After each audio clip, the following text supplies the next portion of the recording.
खूबसूरत रसीले फलों का एक अलग संसार है और ये शायद प्रकृति का सबसे नायाब उपहार है। वैसे तो सभी फलों का संबंध है रस, स्वाद और सुगंध के एहसास से। एक ऐसा फल है जो जुड़ा है हमारे इतिहास से। कालिदास की लेखनी ने काव्यों में इसका गुणगान किया। सम्राट सिकंदर ने दिल खोलकर इसकी सराहना की। कई कथाओं के अनुसार भगवान बुद्ध ने इसी फल के बगीचे में कई बार तप किया और शांति पाई। अकबर बीरबल के कई मजेदार किस्से जुड़े हैं इस फल से। बिना किसी शक यह है दुनिया का सबसे खास फल जिसे पता नहीं क्यों हम आम कहते हैं। यूं तो हमारे देश में पिछले तकरीबन 4000 सालों से यह फल उगाया जाता है और अलग अलग राज्यों में इसकी 1000 से भी अधिक प्रजातियां पाई जाती हैं। पर आज हम खास तौर से बात करेंगे बिहार के आमों की। वैसे तो बिहार के अलग अलग क्षेत्रों में उगाए जाने वाले छोटे बड़े आमों की कई प्रजातियां हैं। व्यावसायिक तौर पर उगाए जाने वाले आम हैं बॉम्बे ग्रीन, जिसे आम तौर पर बम्बैया के नाम से जाना जाता है, किशनभोग, गुलाब खास, हिमसागर, जरदालू, आम्रपाली, चौसा, शुकुल, दशहरी, फजली और हर बिहारी के दिलों पर राज करने वाला मालदा। फरवरी का महीना आते ही पेड़ों पर मंजरियां नजर आने लगती हैं और सारा वातावरण भीनी भीनी खुशबू से भर जाता है। और फिर इन मंजरियों में मोतियों के दाने सरीखे फल आने लगते हैं। धीरे धीरे इन फलों का आकार बड़ा होने लगता है। भारत के अन्य राज्यों में अमिया या कैरी के नाम से जाने जाने वाले इन छोटे कच्चे आमों को बिहार में टिकोला कहते हैं। पर टिकोले से एक उत्तम आम बनने तक का सफर इतना आसान नहीं है और आम उत्पादकों को कई मुश्किलों का सामना करना पड़ता है। मेन बीमारी है आम का मधुआ। मधुआ रोग जो है सबसे खतरनाक है। एक सुरका होता है जो कि पछिया हवा से लग जाता है। तो सुरका का तो कोई दवा ही नहीं है, मधुआ का दवा है जो कि छींटते हैं तो बचाव हो जाता है। समय समय पर दवा छींटते जब तक कि आम लटक नहीं जाता, जब तक स्प्रे करते रहते हैं। कीड़ा के बाद आंधी तूफान का डर रहता है तो उसके लिए तो कोई हिसाब नहीं है कि उसका कोई एथिए नहीं है। उसके बाद जो है कि आंधी के बाद जो भी आम आंधी में गिरा वो बर्बाद हो गया, जो बचा और उसका तो कोई एथी नहीं। समय पर अगर पानी बरसते मिलते रह गया मौसम का तो फल बढ़िया हुआ। पानी के वजह से कभी कभी फल भी खराब हो जाता है, समय पर पानी नहीं मिलता है तो। मई महीने के अंत तक आम की पहली प्रजातियां तैयार होने लगती हैं और धीरे धीरे रंग बिरंगे रसीले आमों से सारा बाजार भर जाता है।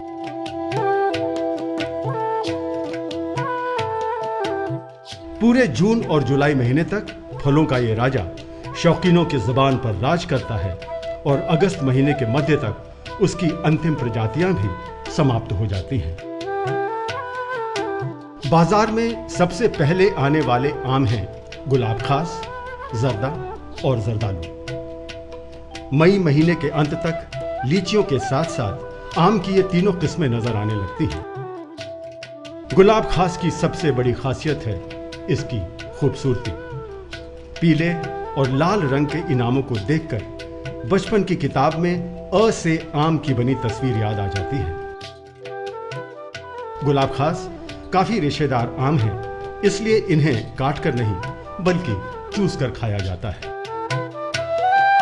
पर अपनी सबसे अलग और अनोखी खुशबू और लाजवाब स्वाद के कारण बिहार में अपनी अलग पहचान रखने वाला आम है भागलपुर क्षेत्र में उगाया जाने वाला जरदालू। इस आम की खासियत इसी बात से जाहिर है कि पिछले कई सालों से माननीय मुख्यमंत्री श्री नीतीश कुमार इन आमों का तोहफा प्रधानमंत्री, राष्ट्रपति, उपराष्ट्रपति और कई और गणमान्य मंत्रियों और व्यक्तियों को भेज रहे हैं। जून के महीने में आम की अन्य किस्में बाजार में आने लगती हैं। इनमें मुख्य हैं बम्बैया, जो वजन में तकरीबन 250 ग्राम तक का होता है, इसकी खुशबू बहुत तेज होती है और गूदा मुलायम और मीठा।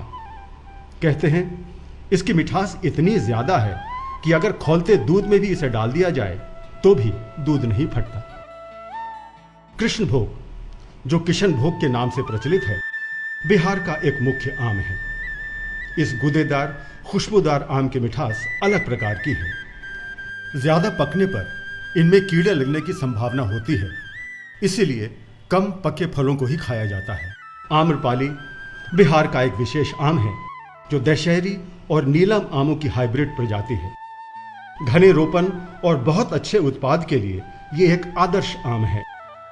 1 हेक्टेयर में लगभग 1600 पेड़ लगाए जा सकते हैं, जिसमें औसतन 16 टन तक की पैदावार होती है। दशहरी हालांकि मूल रूप से बिहार के बाहर का आम है, पर इसकी पैदावार यहां भी बड़ी अच्छी मात्रा में होती है। दूसरे आमों के मुकाबले ये आम खुशबू में भले ही कम हो, पर मिठास में बहुत आगे। चौसा आम बिहार की देर से आने वाली प्रजातियों में से एक है, जो जुलाई के मध्य से अगस्त की शुरुआत तक तैयार होता है। पीले रंग के ये आम तकरीबन 350 ग्राम तक के हो सकते हैं। देर से आने वाली आम की दूसरी प्रजाति है फजली, जो सिर्फ बिहार और पश्चिम बंगाल में पैदा की जाती है।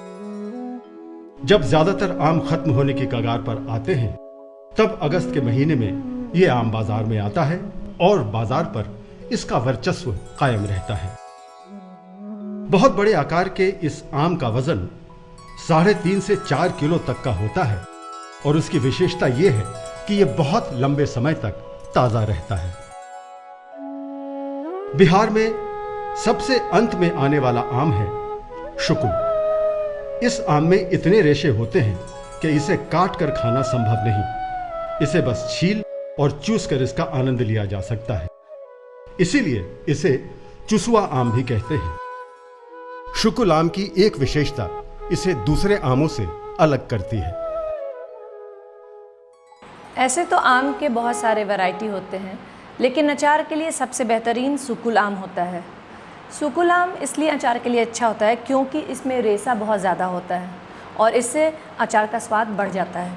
अचार बहुत तरह का होता है, जैसे कि कुच्चा के लिए आम को घस लेना पड़ता है और ये झटपट तैयार हो जाता है।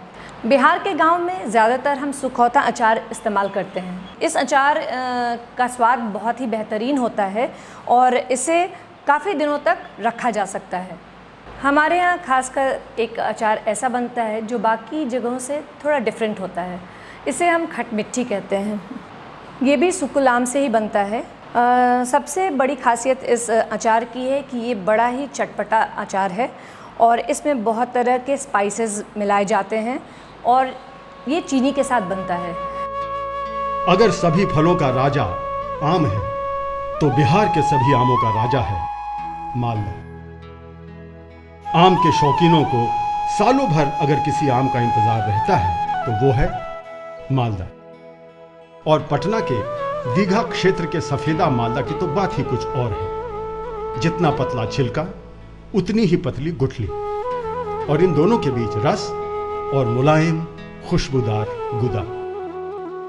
आम के रसिक इसे दुनिया का सबसे अच्छा और स्वादिष्ट आम मानते हैं। हम तो मालदा लिए, दुधिया मालदा बहुत मीठा होता है और हमारे बिहार का सबसे मुख्य आम में से आता है। खासियत इसमें बहुत ही मीठा और रेशा इसमें बहुत कम होता है।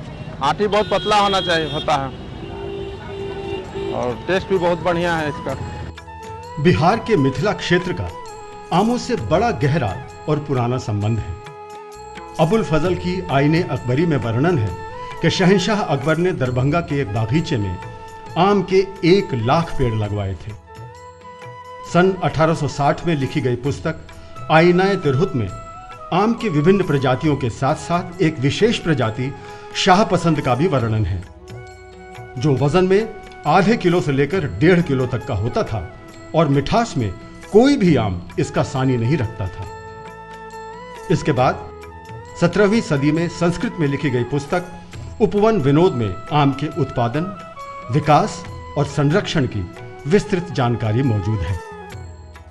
और जब मिथिला के आम की किस्मों की बात हो तो बहुत कम लोग ये जानते हैं कि जर्मन वनस्पति शास्त्री चार्ल्स मेरीज ने आम की कई खास किस्में विकसित की और उन्हें लगाया दरभंगा महाराज के बागीचे में।